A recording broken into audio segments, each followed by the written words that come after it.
grabar en este. Ahora sí. Bueno, perdón, los 45 minutos que pasaron los perdimos, pero lo que queda ahora lo grabamos. Sí, volvés a llenar. Sí, que de esta gente quedan excluidos los sirvientes y los mendigos. Bueno, a ver, como primer cuestión, está muy bien lo que dijeron las dos, ¿eh? Va por ese lado. A ver, no es blanco y negro. Nada es blanco y negro, pero estamos en esto ahora. Este bando, por decirlo de alguna forma, no era homogéneo, no eran los nobles peleando con la monarquía. En título, si quieren, sí, monarquía contra parlamento. Ahora, esta cuestión compleja de la sociedad inglesa, ese conflicto interno, esa guerra civil que se fue configurando, no era homogénea. Era un sector real con un sector que es conocido como el New Model Army, que involucraba, que contenía al sector parlamentario, pero después contenía un sector súper heterogéneo de propietarios, grandes comerciantes, lo que podemos llamar una burguesía ya establecida, como también el sector campesinado, rural, los artesanos. Había una heterogeneidad muy compleja, que era sumamente distinto los grupos que estaban integrando ese mismo bando. Y eso trae muchas cosas interesantes que desarrolla Pizarello, porque hay particularmente dos grupos que resalta Pizarello, que los trabaja y que ahora vamos a tener que tocar, que hacen al sector parlamentario y no son, no es la aristocracia, no es la nobleza en el sentido que nosotros conocemos. Entonces, ¿qué otros grupos que vos, Sanjana y Sofía, dijeron más o menos, pero desarrollenlo con el texto de Pizarello al resto también? Rescata Pizarero y por qué. ¿Quiénes están ahí en ese grupo? Hay Des- dos actores. desarrolla a los Pues, levelers y a los diggers. sí, eso. ¿Y quiénes eran esos dos grupos? Los Dentro de dije los... eran, perdón, Da una, no pasa nada. Van a hablar de lo que todas. me acuerdo era como un grupo más radical, puede Ujú. ser. Sí, sí. Eh, ¿Quiénes te acordás? los Diggers. Los Diggers, sí. Diggers. No, también está bien en inglés Sí. o en castellano, como quieras, sí, está bien. ¿Y Si quién quieres era? que te diga. No, ¿De no, qué? saqué al gato porque me está tomando el agua del vaso, por eso no es está haciendo un lío. Eh, los Diggers son unos, y los otros son los. Eh, Los Hay Vengadores. Los Liberadores. levelers. los Los. levelers y los diggers, exactamente. Son dos grupos. Ahora, sí, vamos desarmando de a poco esto. Estos dos actores, estas dos figuras dentro del sector parlamentario que hacen al New Model Army, los levelers y los diggers, ¿qué características tienen? ¿Son más del lado popular? ¿Son más nobles? ¿Son más burgueses? ¿Dónde los ubicamos? En esta heterogeneidad que tiene el New Model Army. Ellos son del lado más popular, lo que implica que también Corwell les rechace ciertas propuestas. Ok, Porque, pará, por porque ejemplo, ya ahí metiste un nombre, Cromwell, que está bien, ahora lo tomo y vamos a eso, pero entonces son más del bando popular. sí, Bien, ¿y qué diferencia encontramos entre los levelers y los diggers? los diggers pasan a ser mucho más radicales porque ellos eh, están, tocan de frente con esta idea de la propiedad privada. Los Mm, levelers, en cambio, tienen esta cuestión más niveladora que piden por los derechos de las clases populares la igualdad de propiedad, la abolición de diezmos y fraccionamiento por deudas, una ex- reforma legal, el derecho a voto, al trabajo, a la protección. exactamente. A ver, estaba perfecto lo que dijeron las dos, Martina y Victoria. Son dos actores que son, si vamos a usar categorías en el sentido más popular dentro de lo que es el New Model Army, pero se diferencian sustancialmente en el sentido de, a ver, yo lo voy a hacer para que sea esquemático y que sea tal vez más figurado. En todos los movimientos revolucionarios que vamos a ir viendo, inclusive en otros que no, pero lo nombro para que quede dicho, hay como dentro de un mismo sector o un mismo movimiento, siempre hay un actor más moderado y un actor más radical. En la Revolución Francesa, vamos a ver, los girondinos y los jacobinos. ¿Eran todos parte de la Revolución? Sí, pero había unos que eran mucho más radicales, los jacobinos, y otros más moderados, los girondinos. En la Revolución acá, la inglesa, dentro de todo este conflicto, ¿hay algunos más moderados? Sí, los levelers, y otros más radicales, sí, los diggers. En la Revolución rusa, los bolcheviques, los mencheviques, ¿hay unos más unos más de tinte socialista y otros más de tinte comunista, sí, y son tal vez el punto o el objetivo a llegar es más o menos el mismo, pero algunos son mucho más o por tomar armas o por peticiones más moderadas. Entonces, siempre se da esa cosa medio de moderado y radical. Están los diggers, que son mucho más radicales en el sentido de que, como vos bien decías, Victoria, pregonaban la idea de, che, la propiedad privada no tiene que existir directamente. Tierras comunales, que haya una cuestión de régimen completamente distinto al que existe hoy en día, que ya era un capitalismo, porque aparte de lo que sucedía, yo me olvidé de decir, es que más allá de todo lo que desarrollado como conflictivo o que estaba dándose en una Inglaterra bastante convulsionada, también había una política de cercamiento de tierras comunales. Eso no lo dije y es importante.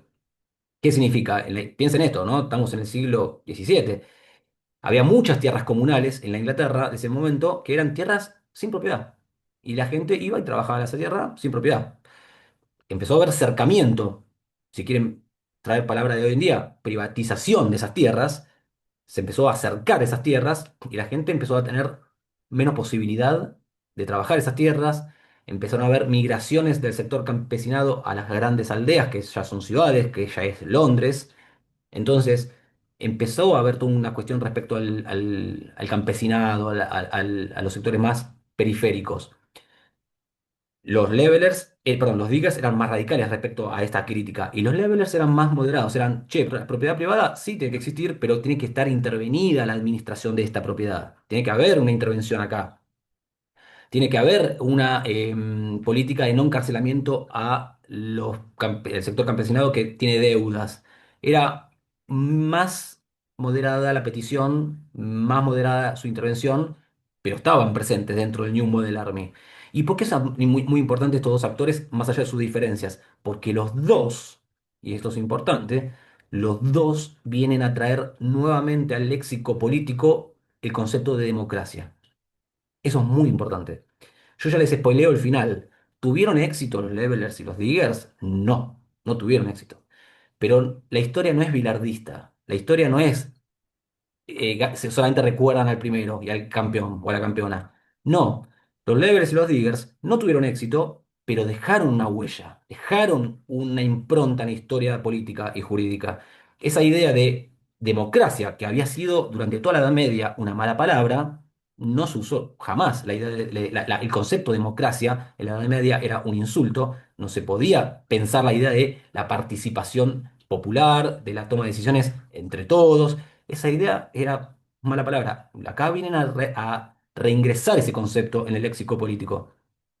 Che, queremos participar en la toma de decisiones del área pública, queremos participar en la arena política. Venimos con este proyecto político unos y este proyecto político otros, pero tenemos este programa político para implementar. ¿Qué pasa? Dentro de ese grupo, ese New Model Army, había una cabeza que era el que comandaba ese modelo, que era Oliver Cromwell.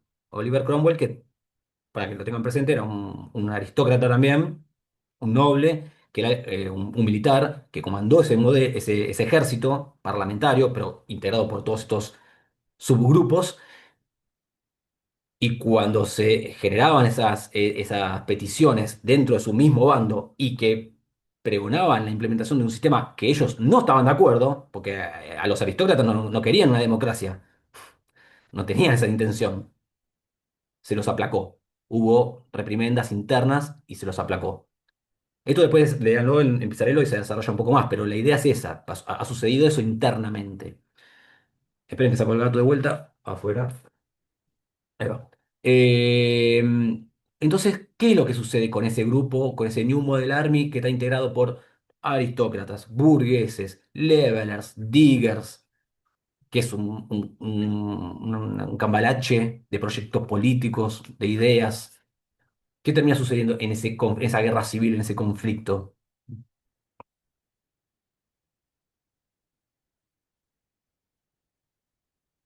Mm, ¿Hasta acá vamos bien? ¿Estás haciendo clara la clase? ¿O quieren corregir algo? ¿Alguna duda que no haya quedado ahí dando vueltas? Participen, ¿eh? Pregunten, tranqui. Sí, ¿Seguro? profe, Sí, yo tengo una duda. sí, Un segundo, ahora pongo la cámara. sí, mejor. Sí, Eh, eso no lo dije, pero pongan las cámaras así humanizamos un poco todo, porque si no. sí. Sí. Yo tenía una pregunta sobre los diggers, que en el texto no se desarrolla mucho y no entendí si fue así o no, si son en parte una continuación de las ideas desarrolladas por Thomas Munzer. ¿Qué figura es esa? No la tengo presente. El texto lo menciona como una figura religiosa que empieza a promulgar ideas de tierras comunales, el no tener que pagar por talar árboles, menciona para la construcción, y de que la figura, creo que era del obispo, sea removible por el pueblo. Bueno, a ver, no me acuerdo de esa figura, la verdad no me acuerdo que nombra un montón de autores Pizarello, Harrington, Hobbes, Locke, pero no me acuerdo de ese personaje. Ahora, que tiene lógica, sí, porque de vuelta, la cuestión religiosa está súper presente, no estamos hablando de una sociedad eh, secular todavía en el sentido que hoy entendemos, pero sí la idea de, por ejemplo, remover un cargo como era un cargo político, aunque tenga el tinte religioso, político al fin y al cabo, removerlo por decisión popular. Che, se revoca el mandato de X figura. En el caso que vos decías, por ejemplo, un obispo, pero puede ser un funcionario, que al fin y al cabo era un funcionario en ese momento. Lo que hoy entendemos, no sé, un ejecutivo, un jefe de gabinete que hace las cosas mal, che, popularmente podemos revocarlo. Sí, es una idea súper democrática esa, súper democrática. Revocar un mandato por decisión popular. Hoy, de hecho, nosotros no la tenemos. Tenemos la posibilidad del voto y de última un voto castigo, pero no una revocación de mandato por decisión popular. Eso es una idea democrática sumamente incisiva para ese momento. Y después lo otro que me dijiste, no sé si te respondí o quedó algo ahí que no me estoy acordando. No, no era eso, entender un poco la continuidad ahí. No me acordaba el apellido de este pensador o de esa figura, pero que tiene que sean los herederos de esas ideas políticas, de ese proyecto. Sí, sí, tiene toda la lógica porque pregonaban esas ideas. Entonces, sí, sí, tranquilamente. Pero vuelvo. ¿Qué sucede con ese conflicto que se estaba dando, esa guerra civil, donde se despedazaron internamente con este New Model Army súper complejo y convulsionado internamente para con el sector monárquico? ¿Qué termina configurándose en la Inglaterra de ese momento? Para avanzar como cuentito en esta historia. Ahí Pizarello aparte nombra un instrumento que los Levelers y los Diggers presentan como protoconstitución para ellos y no le hacen lugar a eso, se los rechaza. Bueno, ahí más o menos ya estuvo dicho, tienen que leer Pizarello para que quede bien afirmado eso, pero ¿qué sucede luego de todo esto? ¿La guerra termina? ¿No termina? ¿Quién triunfa? ¿Qué se configura políticamente?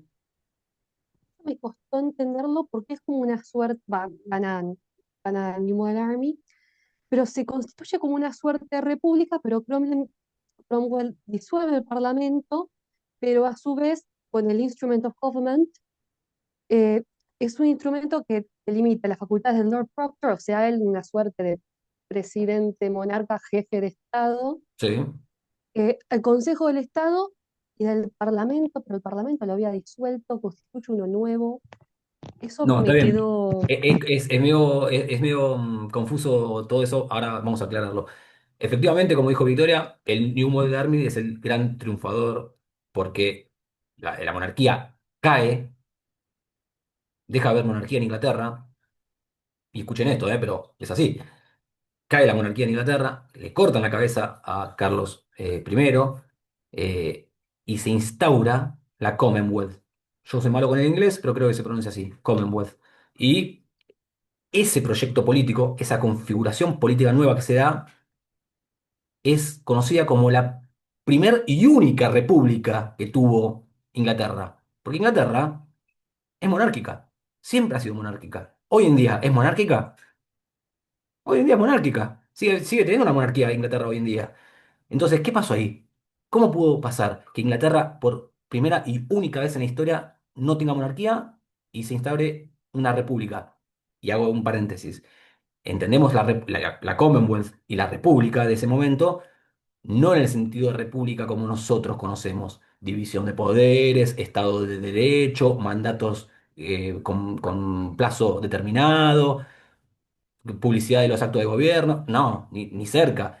La entendemos como no monarquía. Pero para Inglaterra, de 1650 es un montón, es un montón, es una irrupción totalmente fuerte en la historia política y jurídica. Se instaura la Commonwealth, se instaura esta república, esta no monarquía, cae la monarquía en Inglaterra, y ahí es donde aparece un primer instrumento que al constitucionalismo le importa, que es el que dijo Victoria, el Instrument of Government. ¿Y qué es eso? ¿Por qué? La configuración jurídica y política que queda en Inglaterra es la de, bueno, esta Commonwealth con una figura central, que es Cromwell, en la figura del Lord Protector. El Lord Protector viene a ser un monarca, pero sin un esquema monárquico. O sea, era un ejecutivo unilateral y nada más. En principio uno dice, che, qué confuso esto. ¿Gana el sector parlamentario y no se mantiene un parlamento? No se mantiene un parlamento. El Lord Protector, Cromwell, disuelve el parlamento y lleva adelante esa Commonwealth, ese experimento político, de forma unilateral. Es un monarca sin ser monarca. Pero es importante qué cosa en esto, en este experimento de la Commonwealth. El Instrument of Government, ¿por qué? Porque es un instrumento jurídico político que hace a esta historia del constitucionalismo en Inglaterra. Ya teníamos la Carta Magna, teníamos algún instrumento ahí que eh, Pizarro lo nombra y que está con los levelers, con los diggers, el Petition of Rights, hay un par de instrumentos más que hacen a la historia del constitucionalismo. Nosotros no nos abocamos a eso, pero está ahí presente. Pero aparece el Instrument of Government. Y el Instrument of Government que pregona y promulga Cromwell como figura del Lord Protector, ¿qué es? Es una limitación a sí mismo, al ejercicio del poder político a sí mismo. ¿Ustedes conocen la metáfora de Ulises y las sirenas? ¿La conocen? ¿Algunos la conocen? Ah, Que el que se ató al poste para escuchar el canto. exactamente. ¿La conoces, Laureano? Sí. La querés decir? Si me acuerdo bien, cuando la tripulación de Ulises estaba en el mar, iban a cruzar por la parte de las sirenas. Ulises, sabiendo que el canto haría que se ahogaran, porque saltarían al mar, dijo que Ujú. no había que escucharlas, pero como él quería, se ató al poste. Claro. A los marineros de su tripulación les pone como una grasa o algo en los oídos para que no escuchen los cantos y él se ata al mástil. La metáfora es la siguiente. Las sirenas, en este relato griego precioso, las sirenas son las pulsiones humanas, son las tentaciones humanas, las pulsiones. Y yo necesito a veces no caer en mis pulsiones, en esa cuestión emocional que a veces nace humanamente violentamente, me tengo que, me tengo que autolimitar. ¿Cómo me autolimito? Bueno, Ulises se ata al mástil. Escucha las pasiones, sabe que es una tentación y que puede caer, pero se ata al mástil. Cromwell, ante el no caer en el abuso del ejercicio del poder, crea el Instrument of Government, que es una autolimitación. Es atarse al mástil. Che, yo necesito algo que me limite porque yo sé que como ser humano puedo abusar del poder. Puedo ejercer un abuso acá. ¿Por qué? Porque soy humano y las tentaciones están todo el tiempo rondando mi humanidad. Me necesito atar al mástil.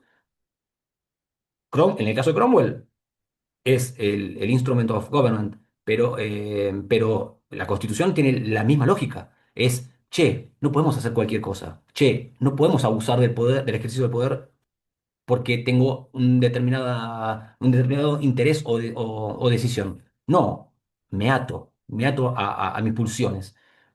El Instrument of Warrant es un gran antecedente del constitucionalismo en lo que es limitación del ejercicio del poder. No puedo hacer cualquier cosa. Me tengo que regular en el ejercicio. ¿La monarquía absolutista lo venía haciendo? Sí. Encarcelaba opositores, disponía de tributos de forma discrecional, no consultaba, no tenía aprobación de nadie. Bueno, acá no. Acá ya empieza a haber una limitación en el ejercicio del poder. Ahí empieza a haber semillas del constitucionalismo. No me voy a meter tanto en la historia inglesa, pero sepan que eh, Cromwell fallece y ahí empieza a haber todo un temblequeo que ahora vamos a desarrollar y vamos a tratar de darle un cierre prolijo a Inglaterra, que es muchísimo más complejo, pero los tiempos nos corren.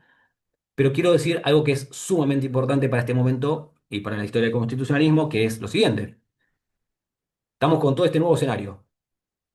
La legitimación que podía tener Cromwell, inclusive hasta un poco antes de Cromwell, la misma monarquía, pero que se sostenía con una teoría, empieza a aparecer otra forma de legitimar, empieza a aparecer algo distinto a la teoría divina. ¿Qué aparece acá?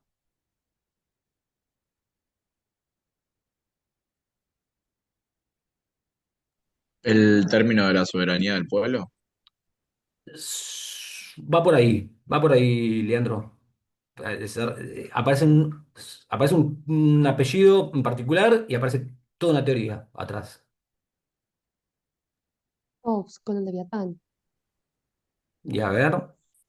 El contractualismo, por ende. Aparece Hobbes, aparece Thomas Hobbes, pero inclusive piensen que el contexto del autor de Hobbes desarrolla el Leviatán, si no mal recuerdo, 1648, 50 y pico, y estamos en este momento de la historia.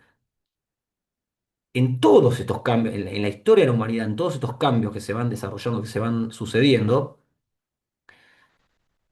hay que empezar a justificar, legitimar los cambios que se van dando. Che, ¿y por qué dejamos esto y sostenemos esto? Bueno, antes, en lo que es todo el ejercicio del poder de los monarcas absolutistas, 1651, gracias Tomás. eh, las monarquías absolutistas se sostenían con qué forma de legitimación. La divina, la palabra de Dios, yo soy el representante, yo soy el que habla por Dios en la tierra. Acá empieza a haber otra idea, que es un concepto sumamente importante en teoría política y en teoría constitucional, que es la de pacto.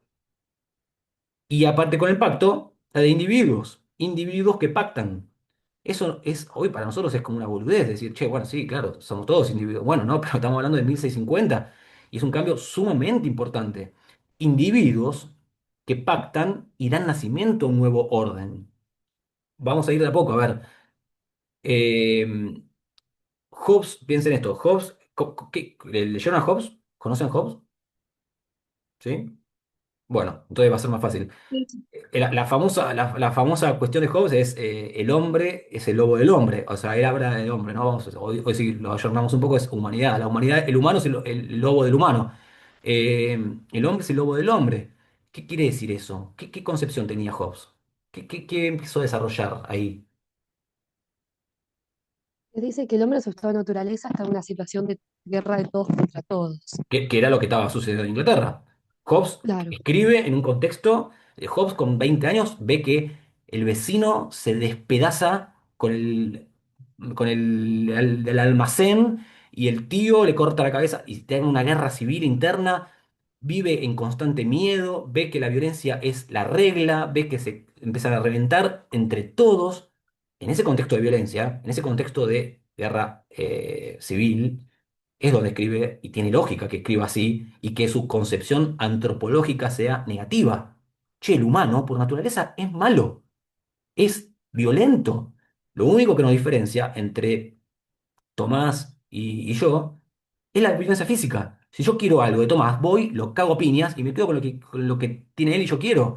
No hay reglas, no está garantizada la vida. Y si no está garantizada la vida y no tengo protección de mis cosas, la propiedad privada está siempre ahí de perderse. Alguien me la puede quitar en cualquier momento. Entonces aparece todo un trabajo intelectual, toda una cuestión argumental de qué debe suceder en ese estado de naturaleza, que es lo que estaba sucediendo en Inglaterra, que se estaban matando. No había forma de llevar adelante una convivencia social en ese momento. ¿Y cuál es el argumento? ¿Cuál es la teoría de Hobbes en ese estado de naturaleza caótico? Que se debe hacer un Estado que proteja esa y dé seguridad y paz a ese entorno, a los ciudadanos, que se da, que la sociedad ceda un poco para que haya alguien que proteja y que dé seguridad y paz. A ver, de vuelta, yo estoy haciendo todo muy resumido, pero Hobbes es espectacular, es un pensador impresionante. No me voy a meter tanto, pero es eso, Olga.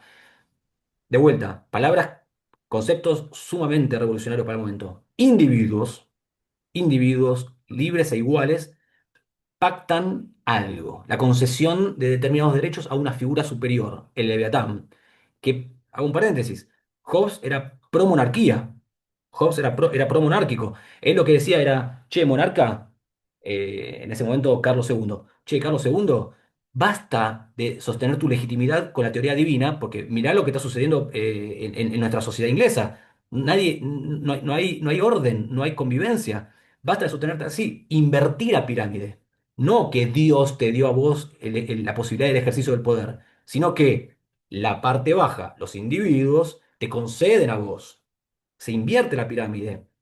Y ahí hay una cuestión sumamente revolucionaria en individuos que pactan y le otorgan, ceden derechos, ceden facultades a una figura superior que tiene la posibilidad de gestionar el ejercicio del poder. ¿Para qué? Para garantizar la vida y sobre todo que en esta sociedad que ya es capitalista. La propiedad La privada. propiedad privada. Siempre es la gran búsqueda de protección. La propiedad privada. Entonces, Hobbes era pro-monárquico, pero también no se dio cuenta, o sí se dio cuenta, no lo sé, no podemos saberlo, jamás lo sabremos, pero lo corrían por derecha y por izquierda. Por izquierda le decían, che, vos sos pro-monárquico, esto ya está vetusto, ahora lo que se viene es el acuerdo entre varios para poder llevar adelante una idea republicana. Eso era más por izquierda, pero por derecha, que él era más promonárquico, era más del sector de la derecha, yo estoy siendo muy binario, pero para ser claro, eh, le decían, Hobbes, vos elaboraste una teoría en la que pregonás la idea de individuos libres e iguales. ¿Qué individuos libres e iguales? Acá hay siervos, acá hay comerciantes, artesanos, campesinado y nobles, aristócratas y monarcas. No hay hombres libres. Acá no somos todos libres iguales. Acá hay diferencias sociales sumamente marcadas. Entonces, ¿qué es esa idea de libres iguales que pactan? Esto te estás metiendo en un quilombo tremendo. Y lo hizo. Sin querer, o queriendo, no sabemos, generó esa idea revolucionaria. Porque la idea de pacto fue muy revolucionaria en ese momento. También sepan, para pensarlo a futuro, para ir viendo a lo largo de la cruzada, que la idea de pacto es también, bueno, esto, una ficción. Es toda una ficción, lamentablemente. Le vengo a traer esa noticia. Es una ficción. A ver, la idea de pacto y de acuerdo entre individuos es una ficción. Viene a... Ningún estado nace si no es por la guerra. Y cuando se calma la guerra, cuando termina la guerra, aparece la figura de pacto y de acuerdo. Che, nos ponemos todos de acuerdo. ¿Pero es así? ¿Sucedió eso? ¿O hay vencedores vencidos y hay tensiones que subyacen a ese pacto y ese acuerdo? Hay algo ahí abajo que nunca termina de solucionarse, porque el conflicto, y esto es lo que queremos que quede, va a estar siempre. Va a estar siempre. Cuando el conflicto desborda es porque ese instrumento ya no está satisfaciendo eso. Pero el conflicto siempre está, siempre está. La idea de pacto viene a silenciar un poco ese conflicto. Sucedió con la Inglaterra de este momento, va a suceder con Francia, ya vamos a ver, con Estados Unidos tiene otro color, pero también, y en Argentina también. En 1853 la guerra de Caseros, Urquiza, Rosa, ya vamos a ver, vino a traer toda una cosa de vencedores vencidos y un conflicto que queda por abajo de la Constitución, subyacendo a la Constitución. En este caso, estamos hablando de Instrument of Government. Pero está debajo de ese instrumento el conflicto siempre, siempre, siempre. Y en esta ficción, esta relato ficcional, todos nos ponemos de acuerdo. ¿Ha sucedido ese momento en donde todos nos ponemos de acuerdo y todos decimos, sí, es verdad, esa figura es la mejor para poder organizarnos política y socialmente? No, es lo que sirvió en un momento, ha servido durante siglos y hoy sigue sirviendo, pero yo siento que está entrando un poco en crisis. Pero es una opinión personal esa. Eh, entonces tengan presente esta cuestión del pacto, lo que representa el pacto y lo que deja fuera el pacto, la complejidad de esa ficción del pacto, pero vuelvo para no ser tan pensador de este momento. Deme un segundo que se me está quedando sin batería la computadora. Eh, tun, tun.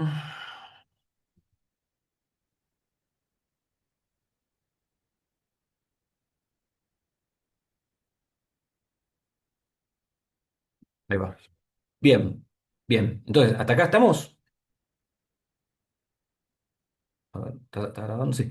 ¿Se fueron muchos con la computadora? Prenden las cámaras de vuelta, che. Se fueron todos. Bien. Per- ¿Me ven ustedes? ¿Me están escuchando? ¿Sí? No sé dónde Sí. quedan. Bueno, no sé, no me veo, pero yo sigo hablando. Bien, entonces estamos en la teoría que legitima a estos nuevos cambios, a Cromwell en la Commonwealth y lo que viene luego. Eso es importante que lo tengan como antecedente también de toda la historia del constitucionalismo. Y para ir cerrando, porque si no, no vamos a llegar a lo que tenía pensado, que igual va a estar difícil, eh, ¿qué termina, cómo termina sucediendo el 1688 de Inglaterra? Después de la Commonwealth y la muerte de Cromwell, ¿qué sucede? Los que leyeron Pizarello, ¿qué pasa ahí? Se ¿Qué? restituye la monarquía. Se restituye la Asume monarquía. Jacobo II, Jacobo I. A ver, esperen que acá está. Bien, se restituye la monarquía. Esto lo voy a decir muy rapidito y muy en relato de cuentito, pero para que quede como la historia desarrollada. Se restituye la monarquía. Piensen en esta cuestión de que es una Inglaterra que no estaba calma después una guerra civil y de un experimento político, social. Con la muerte de Cromwell no había una cuestión social organizada, tranquila, de calma. Había mucha convulsión interna. Entonces, ante esa situación, se restituye la monarquía en vías de tratar de calmar un poco los caldos, la convulsión que había. Aparece Carlos II, que es el hijo de Carlos I, al que le cortaron la cabeza. Al hijo le dicen, por favor, vení ahora, gestiona este lío. Lo que sucede es que luego de lo que ya ha transcurrido, luego de una guerra civil, de teorías políticas que vienen a justificar nuevos órdenes, de nuevos conceptos, esa monarquía no se podía sostener en la forma en la que se estaba sosteniendo. De vuelta, ¿no? Con la teoría divina, con esta cuestión de decisiones discrecionales. Entonces, los Estuardo en ese segundo momento, post-guerra civil, post-Commonwealth, no se pueden sostener, no se pueden mantener. Era una Inglaterra sumamente convulsionada. ¿Y qué es, para ya darle forma a lo que nos interesa, qué es lo que termina sucediendo con esa monarquía que se restituyó y que estaba en crisis, que ya quedó golpeada, que ya no podía sostenerse como se sostenía 80 años atrás?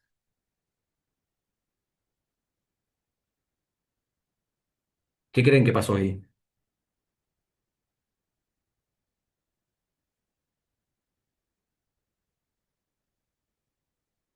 Lo removieron en ese momento era Jacobo II, pero no se queden con nombres. Removieron al monarca de los Estuardo que estaba en ese momento. ¿Y qué pasó? ¿O se mantuvo la monarquía? ¿Qué pasó? ¿Alguno se anima? Em, Se depuso pacíficamente al régimen de Jacobo II.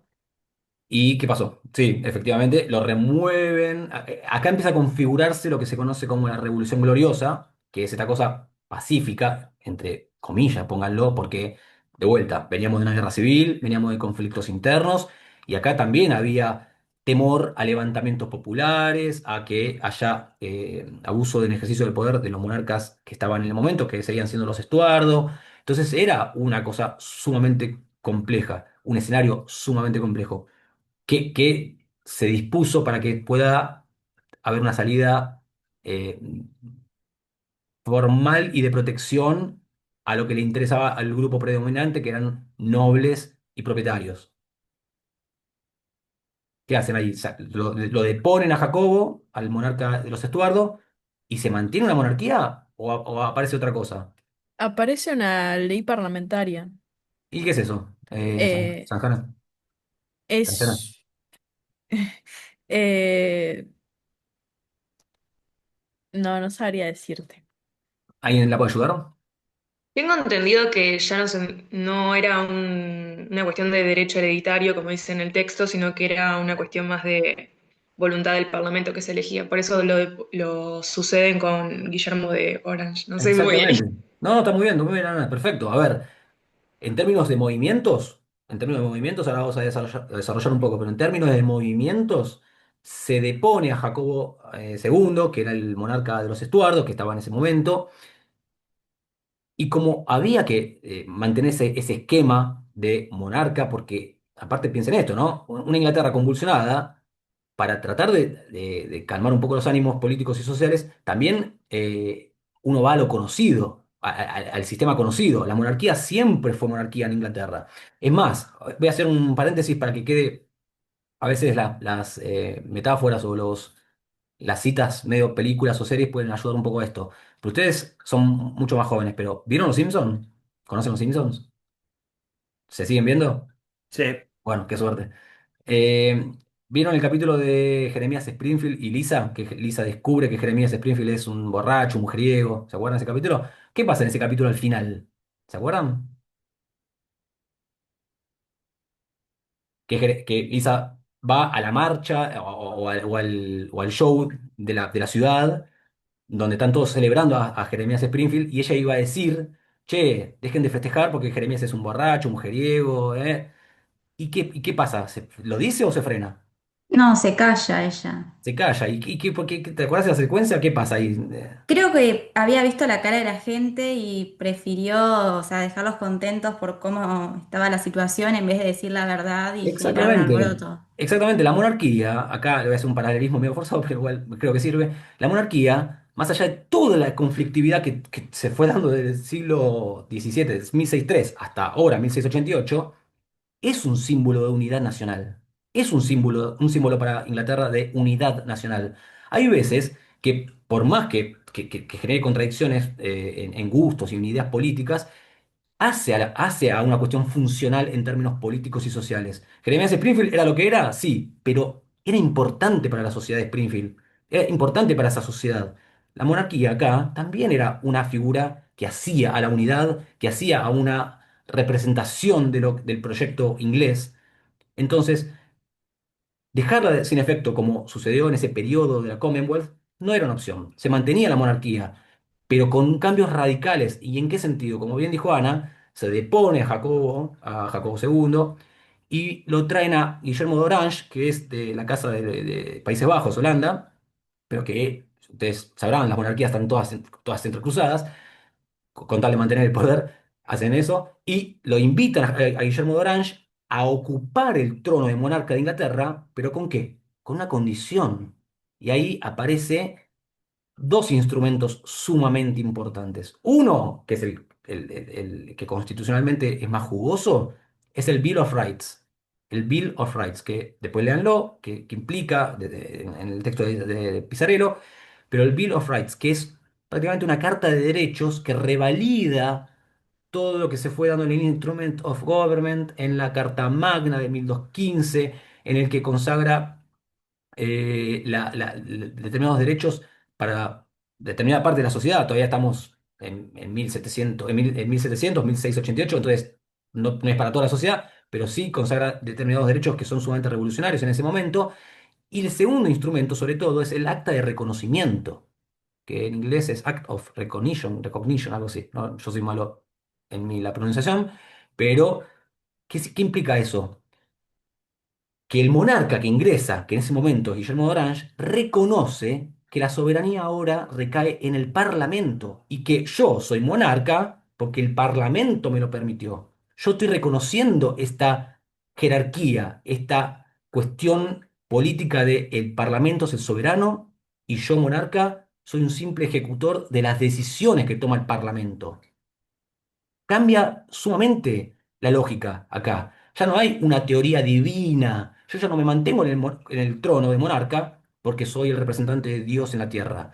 Tampoco es explícitamente la teoría de Hobbes, pero hay una cuestión acá de una teoría legal, esa sería como la idea, de a través de este documento o este instrumento jurídico político, yo vengo a ocupar este cargo, este ejercicio de poder sometido o condicionado a lo que decía el Parlamento, porque el Parlamento es el que en donde recae la soberanía.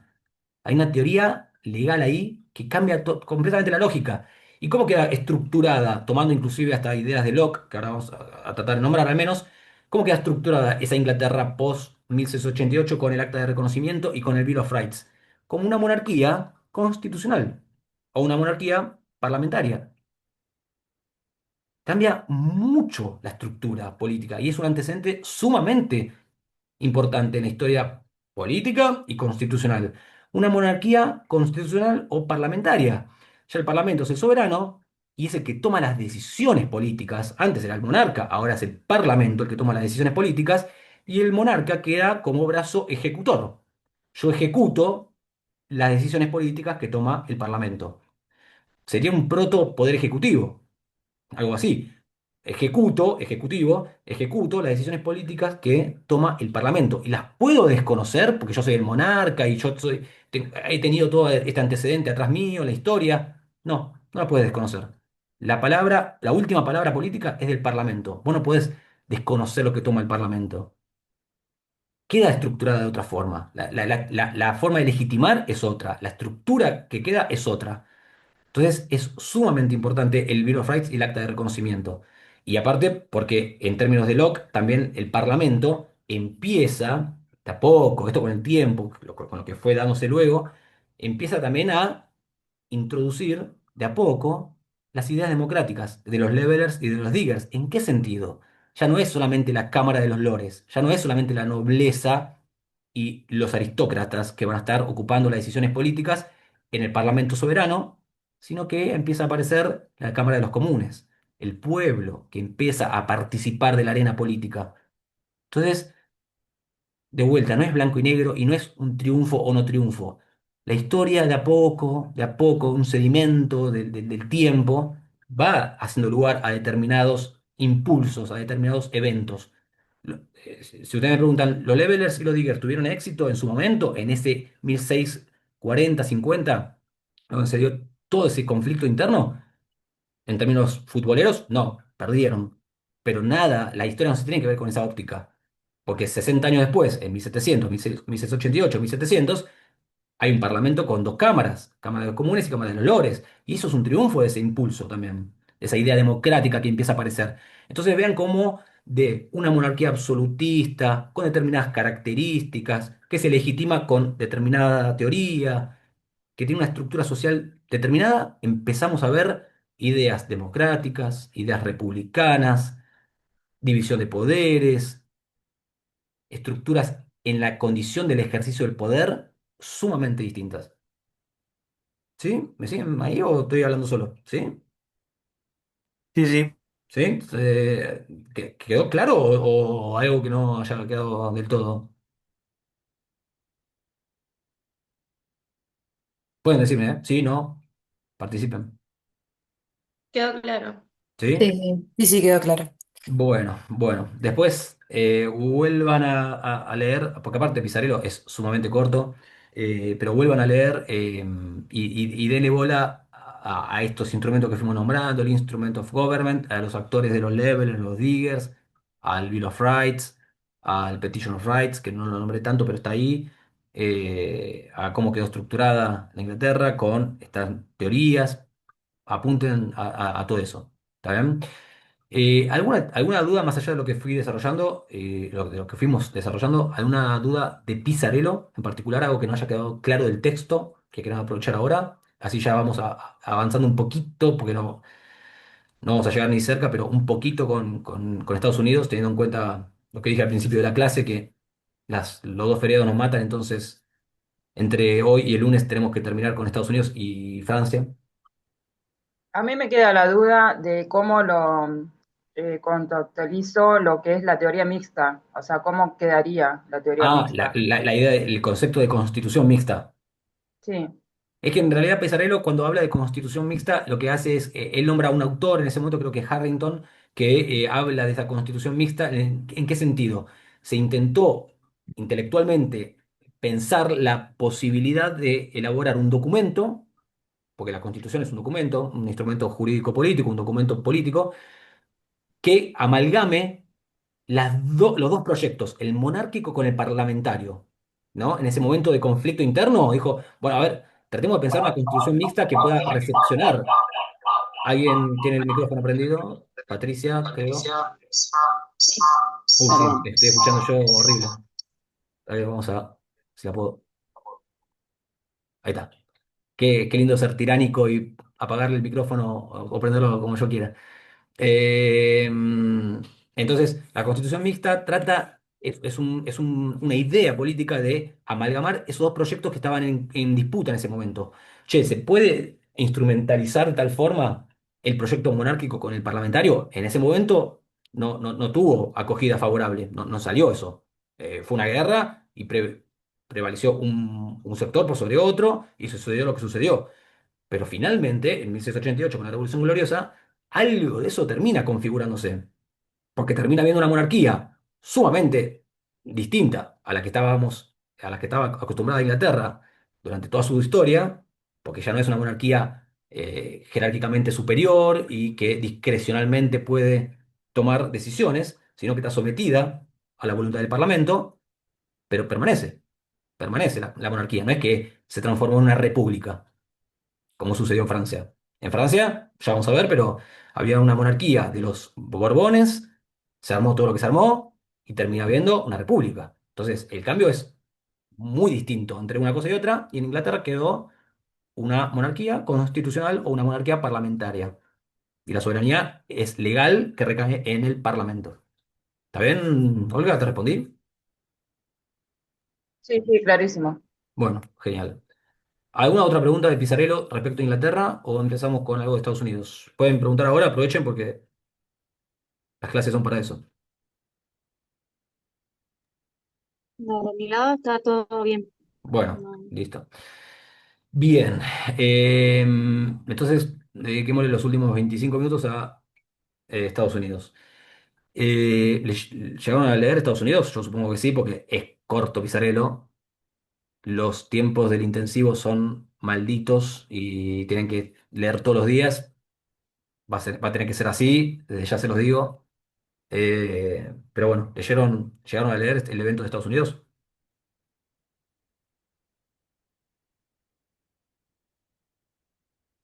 Voy a dejar el silencio incómodo hasta que alguien participe. ¿Sí? ¿No? Sí. En ¿Sí? realidad teníamos, siguiendo el cronograma, teníamos la lectura hasta la página 66 que correspondía a lo que es la inglesa nada más. Sí, ¿No? sí, es verdad, pero lo cierto, a ver, voy a abrir, tenía el cronograma acá abierto, a ver, un segundo. Tum, tum. Sí, efectivamente, pero lo cierto es que para el lunes también tenían el caso norteamericano y Francia. Y dejar todo para el lunes era imposible. O sea, entremos 2 horas, imposible, imposible, imposible. Entonces, hagamos una cosa. Los que leyeron, genial, no lo digan con miedo, porque no le voy a preguntar, no estamos en un examen oral. Quiero saber si leyeron como para saber dónde estamos parados. Y avanzamos un poco y tratamos de dar un pantallazo para que cuando lean el finde puedan entenderse un poco más. Y el lunes retomamos y reafirmamos un poco Estados Unidos y nos metemos con Francia. Y ahí lo tratamos de cerrar. Bueno, los que leyeron, genial. Los que no leyeron, traten de estar atentos. De Estados Unidos. ¿Qué podemos... Profe, los que leyeron? ¿Quién? perdón, antes de que Sí. yo, porque ya me tengo que ir para el laburo. Esto Sí. lo subís al Lo este subo, ratito de... lo subo a mi YouTube y lo paso en el grupo. El link lo paso en el grupo y lo ven de ahí. ¿Está Muchas bien? gracias Ah, por pará, eso. antes que te vayas, Leandro, digo esto también, para que sepan. Nosotros tenemos de otras cursadas, de otros intensivos y de otras materias que hemos dado, eh, clases grabadas, que inclusive en el perfil de Ezequiel sobre todo, pero en el de Ari y en el mío están también, aprovechenlas. No se tiren a chantas con esto, no sean bandidos, pero sepan que están esos videos y que pueden acudir a ellos, y hay del caso inglés, de Francia, de Estados Unidos, hay material ahí para que puedan aprovechar. Dicho eso, Leandro, igualmente esto que vimos hoy lo voy a subir y lo voy a compartir en... Este ratito nada más por el tema de lo del cronograma, porque también eso, que teníamos hasta determinadas páginas y No, está bien, está bien. no sé algo. Está bien, Gracias, está profe. bien. No, no, ¿por qué? Hasta luego. Bueno, los que leyeron, las o los que leyeron Estados Unidos, ¿qué me pueden decir? Así, con sus palabras, muy relajadamente, porque no era tema para hoy, pero aprovechemos. ¿Qué me pueden decir que les quedó? Las colonias estadounidenses tenían una tradición de autoorganización, ya tenían unas incipientes cartas constitucionales y una mentalidad en la que se valoraban distintos derechos personales y colectivos. Exacto. Entonces, eh, cuando se produce este cambio en Inglaterra, ellos se sentían conectados con la figura del monarca, no así se sentían representados por el Parlamento. A ver, Y empiezan a trazar el camino. tomo lo que está diciendo Victoria, que está perfecto, pero pulo una cuestión. Eh, Efectivamente, estamos en los Estados Unidos, ojo, temporalmente nos vamos casi 50, 60 años para arriba, ya estamos en 1700. Los eventos importantes de Estados Unidos que constitucionalmente mm, rescatamos son en 1776 la independencia, que hace poco acá se festejó, 1776 la independencia de Estados Unidos, y 1787 la Constitución de Estados Unidos. Lo importante, este es un centro que les tiro, es entender qué sucedió entre 1776 y qué color tuvo ese momento, qué color tuvo la Declaración de Independencia de Estados Unidos, quiénes fueron los redactores y qué consagraban en ese documento, para que en 1787, unos años después, aparezca una constitución con otro color completamente distinto. Perdón, dije otra constitución, no es que haya dos constituciones, son dos documentos distintos. Una declaración de independencia con determinadas características y una constitución de 1787 con otras características, otro color y otros protagonistas. ¿Qué es lo que sucedió ahí? Para que haya un evento y otro evento. Ese es el centro que les tiro como para que puedan leer y entender a dónde estamos apuntando, a qué responde cada documento y entender qué termina consagrándose. Sepan que estamos temporalmente, más o menos, en 1760 más o menos en adelante, en donde empieza a darse un conflicto entre las 13 colonias de Estados Unidos. No son, no existe Estados Unidos en ese momento, pero yo lo digo así para que se entienda, las 13 colonias, que eran 13 colonias autónomas, o sea, cada una tenía su propia administración, su propio órgano de gobierno, había asambleas, tenían toda una tradición política que venían heredando de Inglaterra, y pensé que los colonos eran primera o segunda generación de ingleses que se habían asentado ahí. Nosotros tratamos, no lo vamos a poder hacer ni cerca, pero tratamos de desmitificar un poco también esa idea de eh, pueblo que nació libre, no es tal, hubo sometimiento a pueblos autóctonos de ese entonces, había esclavos, entonces, ojo con eso, pero nosotros no nos metemos tanto. La cuestión que tratamos de resaltar es 13 colonias, con asambleas internas, de toma de decisiones públicas internas, con una tradición propia que funcionaba, que venía funcionando. Las 13 colonias funcionaban interna, política, económica y socialmente funcionaban, en términos prácticos, digo. ¿Dependían de la corona inglesa? Sí, dependían de la corona inglesa, dependían del imperio inglés, dependían de esa metrópoli. Ahora, ¿qué empezó a suceder para que empiece a haber cortocircuitos y luego de algunos puntos en particular estalle una guerra entre las colonias y el imperio inglés? ¿Qué empezó a suceder? Si estaba todo tan dinámico. Aumentos de Bueno, impuestos, ¿no? perdón, no sé si estoy mal, sé que en 1760 fue una transición o un periodo en el cual se iniciaron las protestas en las 13 colonias, como te había dicho, contra los impuestos británicos. Entonces, ahí en ese entonces se originó lo que vendría siendo la revolución, que ahí fue cuando se culminó en la Constitución. A ver, Es lo que, sí. Está muy bien, no sé María, si... ¿eh? Está muy bien, María. Eh, Tomo lo que dijiste vos, María, y tomo lo que dijiste vos, Victoria. Empezaron a ver, hay mucho contexto que voy a tener que dejar afuera, pero después tratamos de pulirlo el lunes, pero sepan que empezaron a ver determinadas circunstancias para el Imperio inglés que hicieron que tomen la decisión, el Parlamento y la corona. Ya recuerden que venimos del evento inglés, ya no es solamente la corona, es el Parlamento y la corona. Empezaron a tomar decisiones respecto a las colonias en general, India y lo que son Estados Unidos, pero nosotros nos enfocamos en Estados Unidos, de llevar adelante un programa tributario sumamente gravoso para las colonias. Empezaron a interferir, a imponerles cargas impositivas muy gravosas y exageradas en el comercio de las colonias. En el comercio de las colonias. Entonces, las colonias que tenían esta cuestión autónoma, que tenían esta dinámica comercial fluida y esta herencia también de, che, si se me va a imponer algún tipo de decisión política, yo tengo que participar en esa toma de decisión. No aceptamos que sea discrecional de alguien. En este caso, el alguien era el Parlamento y la corona.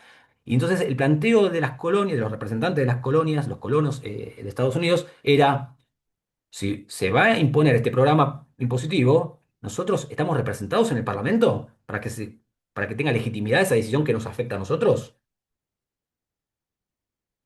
Virtualmente el Imperio Inglés decía, sí, están representados, nosotros tenemos en cuenta los intereses de nuestras colonias, son parte de nosotros, pero en términos prácticos, ¿había colonos en el Parlamento y en la toma de decisiones? No, no. Entonces ahí empieza a aparecer ese gran lema, famoso lema de vuelta en inglés, medio raro, no sé si me sale bien, no taxation without representation. No puede haber impuestos sin representación. No se me puede imponer un programa tributario de estas características si yo no estoy representado y no estoy en la toma de decisiones. Tiene que haber la posibilidad de que yo participe. Esperen que el gato está. Bueno, ahí va. Entonces, empieza a darse ese lema, esa tensión, empieza a darse esa tensión que va escalando. En el desarrollo del texto van dándose determinados eventos. Estén atentos a el impuesto al té, el impuesto al sello, que lo nombra. Son impuestos que se fueron imponiendo, que hicieron que los colonos empiecen a rebelarse con eso. Hubo un boicot a barcos ingleses, donde estallaron barcos ingleses en el puerto de Boston, bloqueó el puerto de Boston, se empezó a armar un lío, un problema bélico. Empezaron a haber intervenciones o insurrecciones muy fuertes de los colonos para con la corona. Eso terminó configurándose en una guerra, terminó dándose una guerra entre la colonia, los representantes de las colonias que tuvieron toda una cuestión de organización interna también, porque había muchos que, como sucedió en Argentina en 1810 y en 1816, en donde muchos querían seguir dependiendo de la corona española. Bueno, los colonos, había muchos que decían, che, yo quiero seguir dependiendo de la corona inglesa, yo no me quiero independizar. Hay una tensión interna también ahí. Pero bueno, finalmente se tomó la decisión de entrar en guerra con la corona, de buscar la independencia, y ahí aparece Washington como el general que comanda esa guerra, y empiezan a darse toda una cuestión bélica. La guerra tiene que ver después de los años en Pizarello, si no mal recuerdo, es 1773 o 1775 a 1783. Ahí es donde se da la guerra, que colabora Francia, colabora con Inglaterra, Francia nunca colabora con Inglaterra, eso sépanlo, son rivales históricos. Francia colabora con las colonias, los ayuda a llevar la guerra contra Inglaterra. España también colabora con los Estados Unidos porque aparte querían sacarlos a los ingleses de Gibraltar, que no lo lograron, siguen hoy en día ahí. Eh, entonces hay todo un movimiento ahí de colonia y aliados contra Inglaterra. por un movimiento independentista con el motivo de la cuestión tributaria y la representación, y garantizar finalmente el comercio de las colonias que ya estaban acostumbrados y se vio interferido por esta toma de decisiones de los ingleses.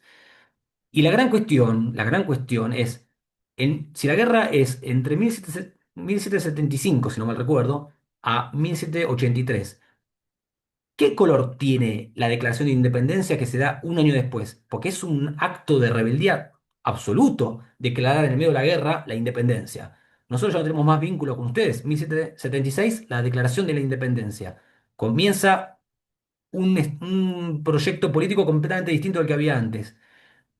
La Declaración de Independencia tiene un color. Ese color, ya les aviso, es sumamente revolucionario y de tinte democrático. Ahí aparece, después léanlo, la figura de Jefferson y de Paine, Thomas Paine, que es muy importante. Luego vean a dónde apunta, qué objetivos, qué es el contenido de la Declaración de Independencia, cuál es ese documento, qué contiene, a dónde apunta. Y luego, con el transcurso del tiempo y la guerra, cuando finaliza la guerra y se configura en términos formales la independencia, empieza a suceder algo en las colonias. Y eso es lo jugoso en términos constitucionales que hay que resaltar. Los que leyeron, ¿se les ocurre, se acuerdan algo de lo que sucede cuando post declaración de independencia y post finalización de la guerra de independencia? ¿Qué sucede en las colonias?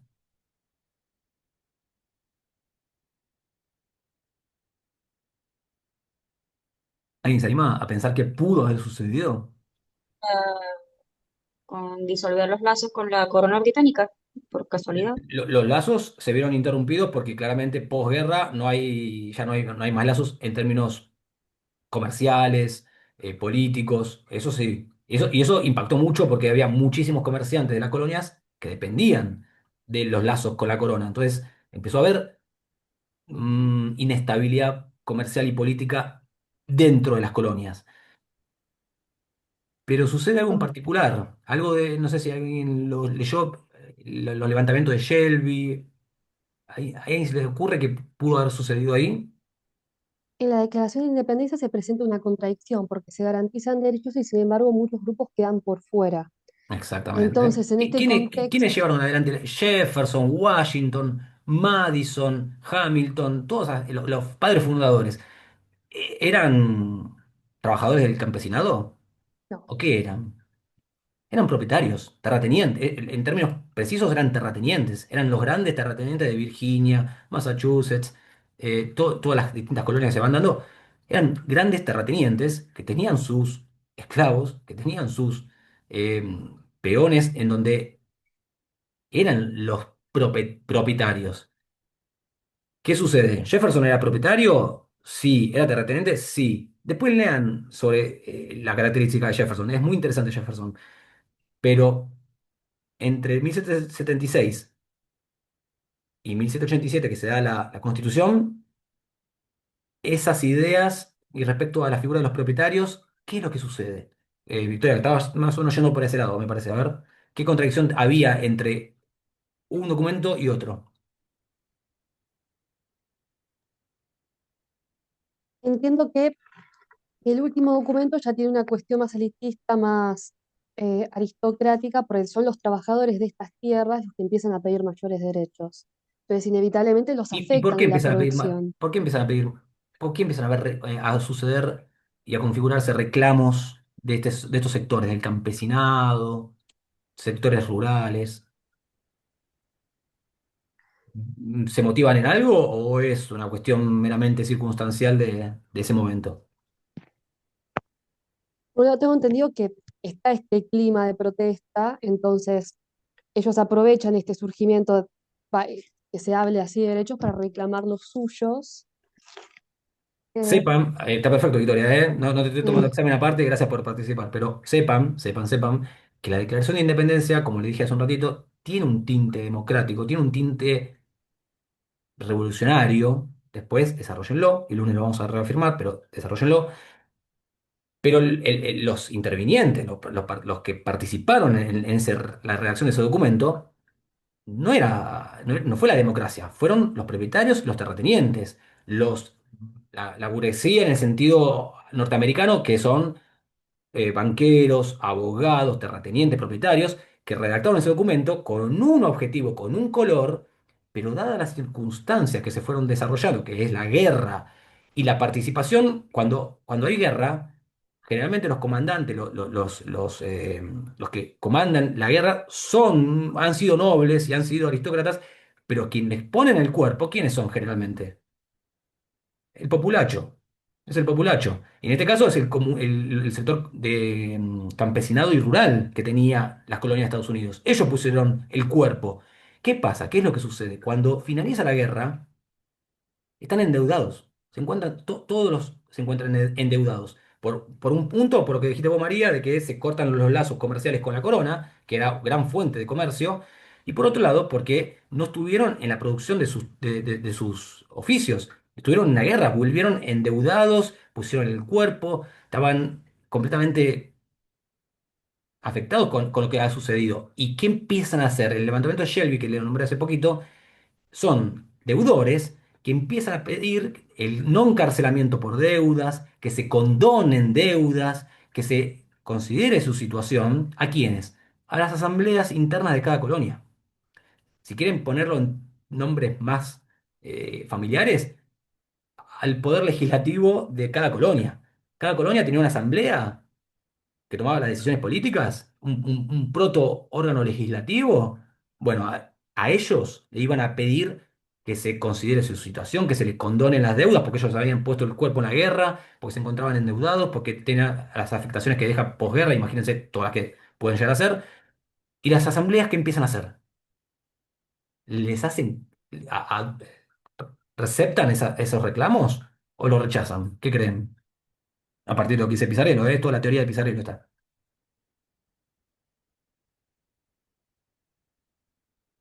Imagínense que hay algún tipo de situación política en Argentina que nos afecta a todos nosotros. Y nosotros vamos al Congreso y empezamos a reclamar, a reclamar, a reclamar, a reclamar, a reclamar, a reclamar. Fuerza social, impulso, movilización.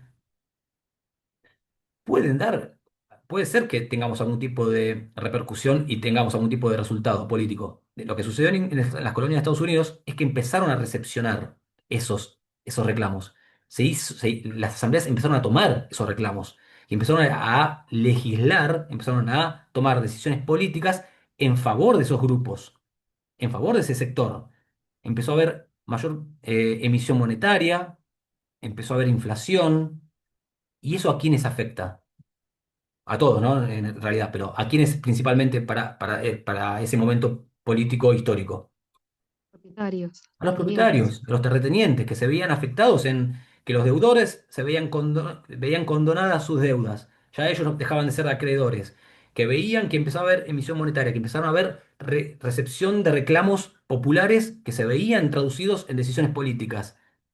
Y entonces había, de alguna forma, de vuelta, esta es la teoría de Pizarello, pero es sumamente interesante, había que poner freno a eso que se estaba dando, a ese impulso democrático. ¿Tienen el título del capítulo de Pizarello? ¿Alguien tiene el título, ¿eh? Solamente el título. ¿Qué dice el título? La Constitución norteamericana y el temor a la tiranía de las mayorías. Bueno, entonces, ya siendo y 54, le dejo así como les hago el pase y luego ustedes lean y ven si meten el gol o no. La Constitución viene a ser una respuesta a todo esto que se viene dando, que yo lo resumí en 15 minutos, de forma pedagógicamente horrible, pero bueno. Hay una declaración, hay una guerra, hay una declaración de independencia, hay actores que están en tensión y choque, hay teorías políticas que vienen dando vuelta y termina dándose lo que se termina dando. Grupos que siempre han estado desplazados y marginados de la actividad política, que empiezan a reclamar ante las asambleas, que empiezan a hacerle lugar a sus reclamos, y quienes se ven afectados son los grandes terratenientes y propietarios. ¿Qué viene a hacer la Constitución? Si habla del freno a la tiranía de las mayorías. Los propietarios ven que ese impulso democrático, que esa ese sector popular que empieza a pedir, y que le empiezan a hacer caso a esos reclamos, es una tiranía de las mayorías. Che, ojo, se nos viene la democracia encima. Che, ojo, están legislando a partir de todos estos reclamos de este sector popular y se está dando una decisión política a esos reclamos. Che, ojo con la tiranía de las mayorías, ojo con las mayorías. Empieza a aparecer el miedo a las mayorías, a la cuestión democrática. Entonces, y ahí ya termino, tengan presente esto para cuando lean que la Constitución norteamericana de 1787 viene a ser un frenaolas, un párate al ingreso de la democracia en las instituciones del Estado. Porque empieza a consagrarse todo, piensen esto, es el nacimiento de un Estado. Hay una independencia y acá en la Constitución empezamos a decir, bueno, ¿y cómo se organiza este Estado? ¿Qué división de poderes tenemos? ¿Qué estructura adoptamos? ¿Una república? Bueno, a ver, ¿cómo hacemos? Hay un poder judicial con determinadas características, hay un órgano legislativo con determinadas características, hay un ejecutivo con determinadas características. ¿Todos pueden participar en en esos órganos? No. Bueno, ¿cómo podemos? ¿Qué requisitos tiene que tener? ¿Es condicionante? Sí. Bueno, y ahí, ¿y qué derechos consagramos? Estos. Bueno, ahí empieza a ser ese instrumento intelectual para frenar esas mayorías que empiezan a entrar en la arena política, en el terreno político. Ahí también la idea, para que ustedes piensen, es cómo entran en tensión la cuestión conceptual de democracia y república. ¿Se lleva bien la democracia y la república? Mm, El constitucionalismo, ¿qué viene a hacer? Viene a cristalizar un momento de tensión y viene a adoptar una protección a determinado proyecto político. Entonces, piensen y repiensen el tema democracia, república, constitucionalismo, Estados Unidos, declaración de independencia, constitución, ¿a qué responden? ¿Qué actores hay? ¿Qué proyectos? ¿Y qué termina consagrándose? Esa es la idea, ¿está bien? ¿Sí? ¿O fui muy rápido y enquilombié un poco? Empantané, ¿no? Bueno. No, no, está bueno para tener en cuenta, para leer con esas bases. Exactamente, esa era la idea. Lean el fin de semana, lo vemos el primer rato vemos algo de Estados Unidos para tratar de reafirmar algo y dudas que tengan, y después le dedicamos a Francia porque vamos a quedar afuera, si no. Francia es, a mí es el que más me apasiona y es el más extenso, por decirlo. Así que dedíquenle eso, la lectura, Estados Unidos y Francia, reveemos algo, dudas que haya y cerramos Estados Unidos y nos metemos con Francia para el lunes que viene, ¿está bien? Y avísenme, háganme acordar el lunes de empezar a grabar apenas empezamos porque yo soy un desastre, ¿está bien? Bueno, ¿dudas? ¿Consultas? ¿De Estados Unidos, de Inglaterra? ¿Nada? Bueno, como le dije a su compañero, dejo luego el link, así pueden verlo, la clase, y la subo a YouTube y listo, ¿dale? Dale, profe, Bueno, gracias. buen fin de Chao, largo. gracias, Lean y profe. Chao, descansen. gracias. Chao, Bueno, gracias. nos vemos. Chau, chau.